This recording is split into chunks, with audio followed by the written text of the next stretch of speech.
Brian Williams ventured over to Moscow to interview Edward Snowden. It's the first in-depth, in-person interview of the NSA leaker, and the videos actually turned out pretty awesome. He defended what he did, his idea of what the purpose of journalism is, his idea of what patriotism really means in the modern day. And so we're going to play a few of the clips of that video. Let's start with the first one.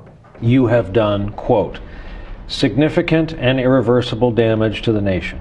He said there is, quote, concrete proof that terrorist groups and others are taking action and making changes, and it's going to make our job tougher. And this amounts to telling our enemy our playbook. So what's interesting is that we see the exact same language, the exact same accusations being leveled against whistleblowers, being labeled against any critic of any government program. Throughout history, throughout time. Daniel Ellsberg got the exact same language leveled against him by the Nixon administration. They said it was going to cause grave damage, that it was irreversible harm, that our national security had been harmed, that he was going to put American lives at risk. But we've had so many years, decades, since Daniel Ellsberg's Pentagon Papers were revealed, and yet none of that came to pass. So they apparently have concrete proof that he has irreversibly harmed American interests. Unfortunately, the only way we're going to see that concrete proof is if another person like Edward Snowden leaks it. That's the only way we're going to get the government documents. So I think that was I mean, when we watched this before the show, you were nodding along with him. We early on made the comparison with Ellsberg, and I think he makes a very good point there. People say, but the critics of Snowden will say, hey, stay in the United States. Daniel Ellsberg didn't run. He didn't leave. Okay. Good point. The other thing is they didn't torture. Back then we weren't torturing people like we do now. So they tortured Bradley Manning, Chelsea Manning. So maybe that would be a disincentive for you to stay here to be tortured. We also tortured Jose Padilla, by the way. So they tortured Bradley Manning for a year. Okay, so maybe that's why you don't want to stay. And plus, Daniel Ellsberg, by the way, calls Edward Snowden a hero and said that he was right to leave the country. So that ends that criticism of Edward Snowden. That should end it. It won't end it. People will keep bringing this up, but it should end it. It won't. Yeah. Well, I mean, that criticism, I think we're going to address that a little bit later in the video, right? But to Snowden's original point here about how this is the same exact language throughout history is spot on, because he's right. Every single time you do something that the government does not like, the government claims that you are hurting the nation. You are threatening the lives of our beautiful children. And if they die, their blood is on your hands because you did something we did not like as a government. And it's the same tired nonsense every single time. And the problem is that there's no transparency here, none whatsoever. There was no transparency on this program. They didn't tell us what's going on. And again, they don't tell us what that concrete and irreversible harm that he's done to our country is. They won't even define it vaguely. Like, I'm not saying you have to show, like, this agent was killed on this day because of what you did, but they can't, they don't even vaguely allude to, oh, this cell suddenly became quiet after the revelations. They don't even make up something. It would be simple enough to make something up, but they don't even go to that effort. They never, but they'll never also, they never couple that with, well, he's made us less safe, but he did stop the government doing all that unconstitutional illegal shit. So they never say that. He at least raised the possibility they would stop it. Unfortunately, at least so far in the debate over possible reforms in Congress, they don't seem willing to make any significant changes. Do you know what makes us less safe? Spending $6 billion in a no-bid contract for Booz Allen Hamilton to continue data mining and not spending that money more efficiently elsewhere. That makes us less safe.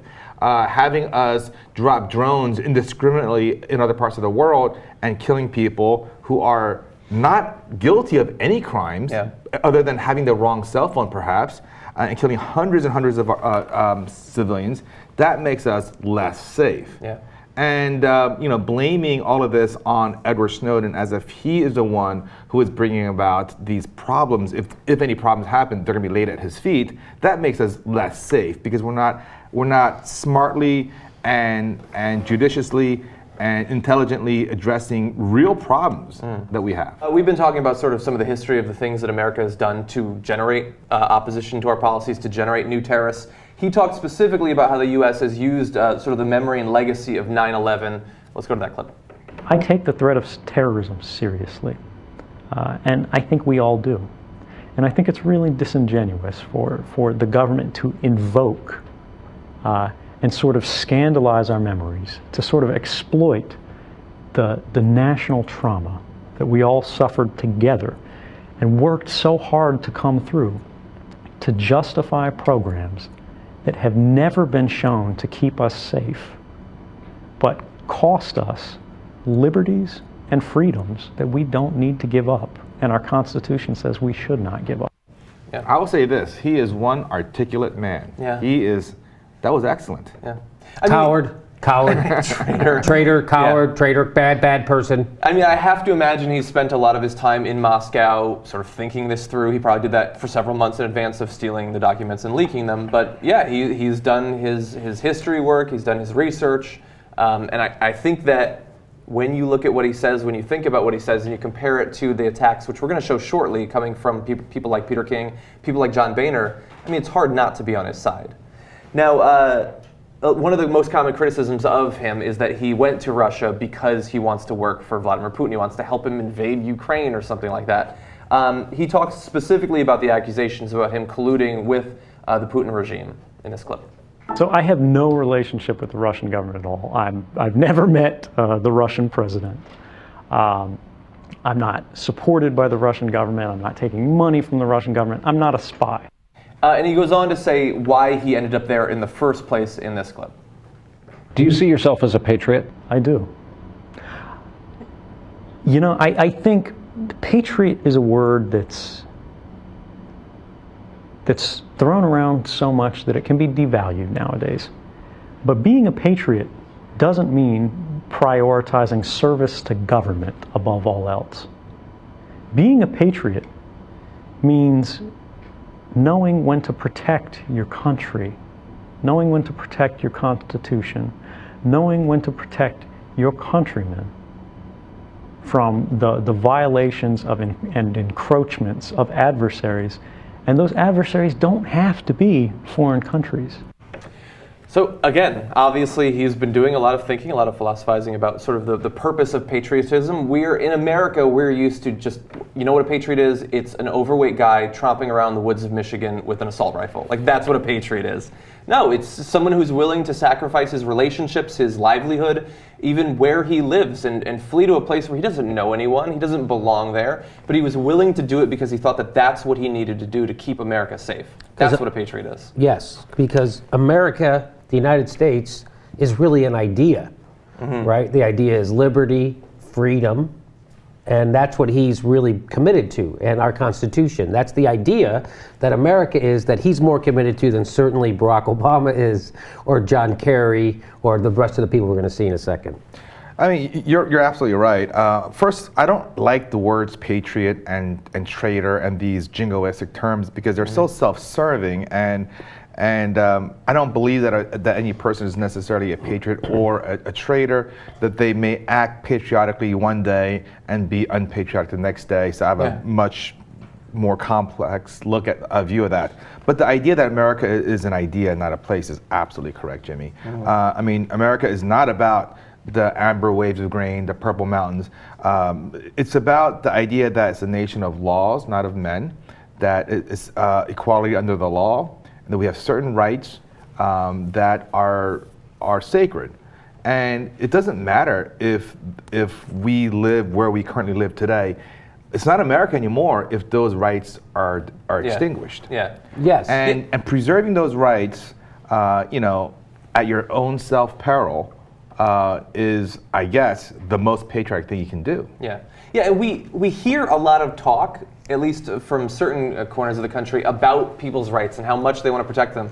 But they never seem to be the most important rights, like our actual privacy rights, our rights to have an election that means something, our right for our voice to mean something politically.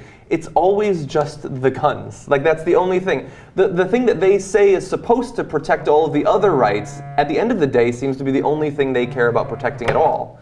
But okay, so Let's go ahead. We've got Snowden talking about why it is that he handed over all the documents. There's been accusations that he was retaining some information either to hand it over to the Russian government or to potentially blackmail the U.S. government with. Reality is today I hold no documents at all. I didn't want to risk bringing them through Russia. Now, I could have held on to that and tried to use it to threaten the government. I could have used it to try to sell it or enrich myself. But that would have gone against everything that I was trying to do. So the question was, what do I do with it at that point? And the solution that I came up with was to destroy it, to take it out of my hands and entrust it fully to the institutions of the press. The best way to make sure that, for example, the Russians can't break my fingers and compromise information or hit me with a bag of money until I give them something was not to have it at all. Now, I do have to say, I don't know if I fully believe what he says about what's happened in his time in Russia. Not because I think that he secretly is some sort of Russian sympathizer who wanted to help them out. But once you're there, I mean, the idea that he's never spoken with Vladimir Putin, I find hard to believe. The idea that the Russian government has been so benevolent that they haven't tried to put any pressure on him, they haven't tried to get any information out of him, I find that very hard to believe. And look, obviously, it's a lot easier to protect the information if you destroy it, but you still know what you read, you know quite a bit. As he said in that interview, he's worked for the NSA abroad, the DIA, the CIA. Like, he knows quite a bit. They could still get plenty of information from him if they wanted to.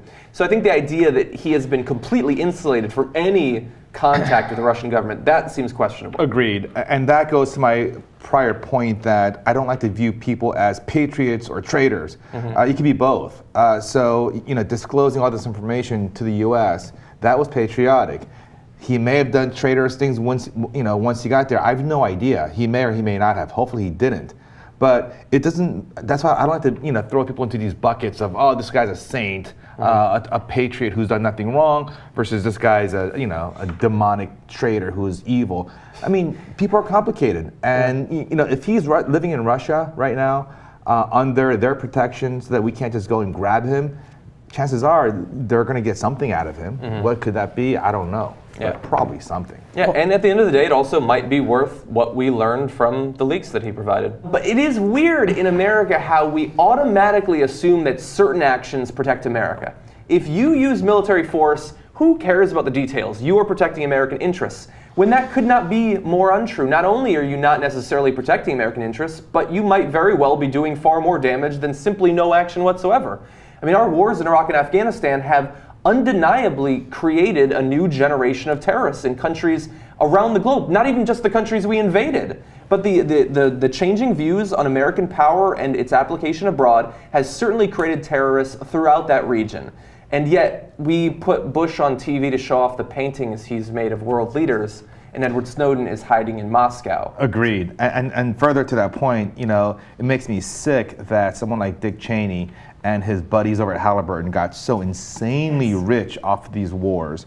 And someone like Donald Rumsfeld, that smug son of a bitch, is strutting around at fancy institutions teaching other people how brilliant he is, while someone like Edward Snowden has to basically be in exile for the rest of his life and not enjoy all that's great here in America. So that's terrible. And when I see those neocons on television speaking as if they have any authority on anything remotely related to foreign policy, and again pushing for more wars that benefit their cronies financially, very handsomely, it just makes me sick. I mean, why do we even have these people on television? You know what, we should say, look, you were 100% wrong about everything you said about the Iraq war, so just shut up and go home.